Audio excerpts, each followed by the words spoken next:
What's up, everybody? Welcome to Podcast Now. I'm Alex, and in this video, I want to talk about why I am getting Star Wars Battlefront Classic Collection, a game that comes out on March 14th. And this is a video series I like to do where I talk about an upcoming game, talk about the reasons why I'm either getting the game, not getting it, or somewhere in between. And for this, it's a guarantee, day one buy. Look, there has been some controversy, and I take it seriously. I really do. I try to see a lot of angles in a lot of different games on this channel.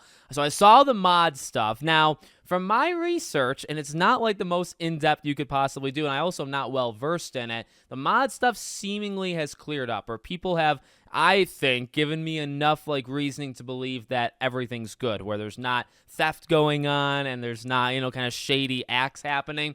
You could argue, I have seen the other big complaint is the money. So I do believe the two games separately on Steam right now, if you bought them together, would be less money than what they're selling this for. So, there's a couple things here. And then, I respect that. If, that's your reasoning, that's totally cool. I'll respect you, you respect me. That's totally fine. But for me, I look at this game as a huge, and we've talked about this, right? A huge part of my childhood.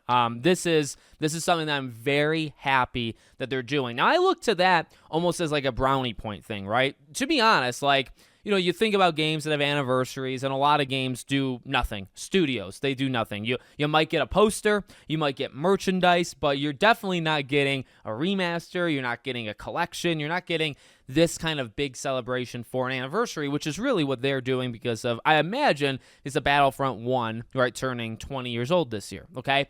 So, now, is that the only reason I'm getting it? No. And is that, the be-all, end-all? No, honestly, I look to that as kind of just a little, tip of the hat, little sign of respect, right? Where it's most don't do this. The fact that you are, that is pretty darn cool.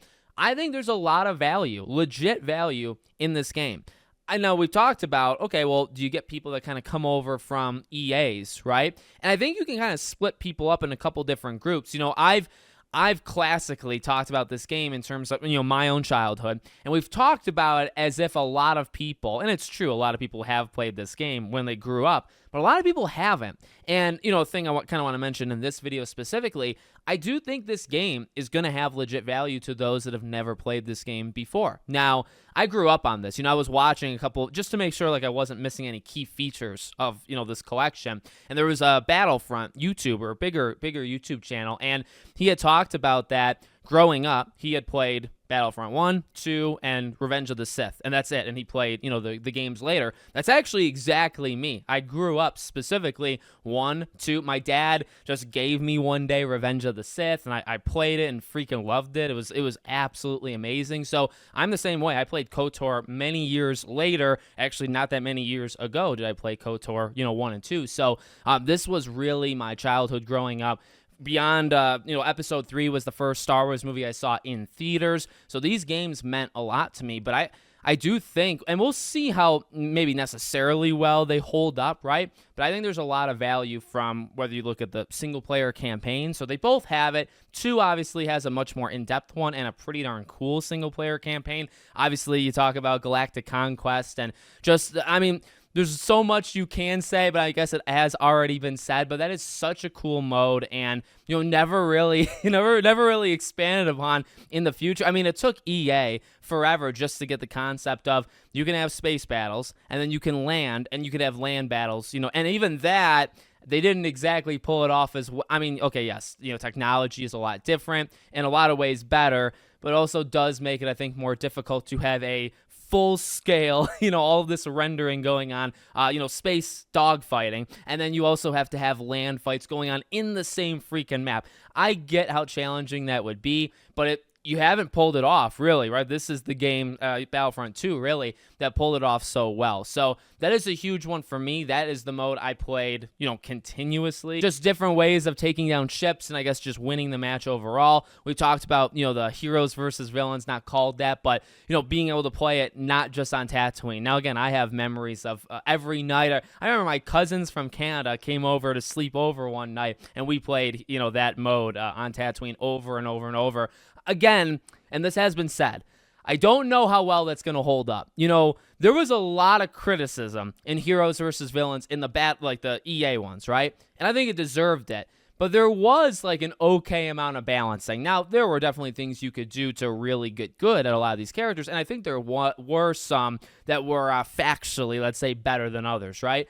But you talk about criticism for that. How about criticism, and really just in general, right? Like, the gameplay is not the same for just the normal, grunt-like characters and then the heroes and villains. It's going to be different. And that brings me to maybe one of my final points.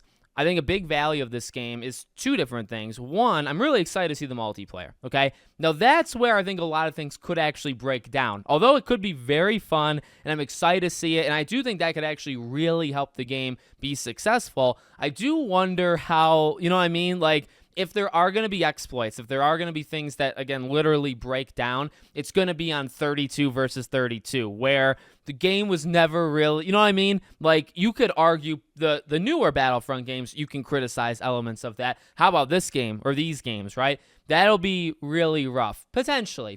I do think it'll be fun to play with others. Again, I think that'll help the game really do well and have, like I've predicted, hopefully it can do millions of people. I really believe it could. But another big aspect of this that, we've talked about really in all these individual modes, single player.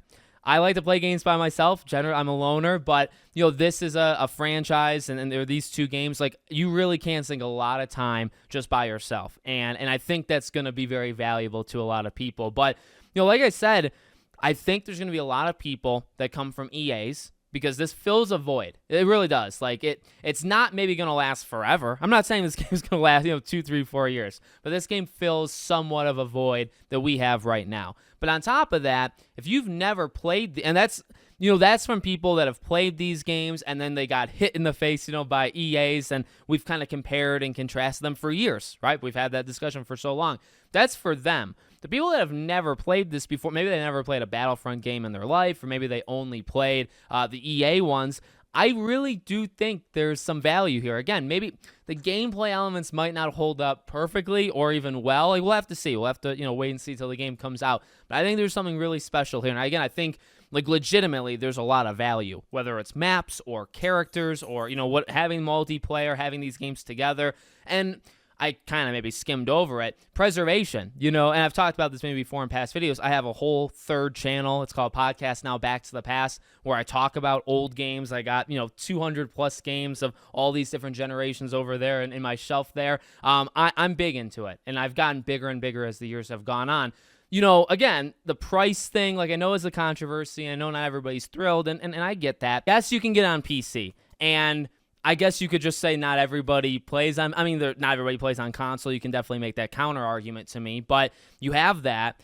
You don't have people, I believe, that are willing to go pull, because I have Battlefront 2 on, like, my PS2. How many people are going to pull out their PS2 and play that thing? How many people are going to pull out their Xbox? It might be backwards compatible, but how many people, let's just say this, how many people legitimately have the games physically on PlayStation or Xbox, the old cartridge, they're not cartridges, but, cases, okay?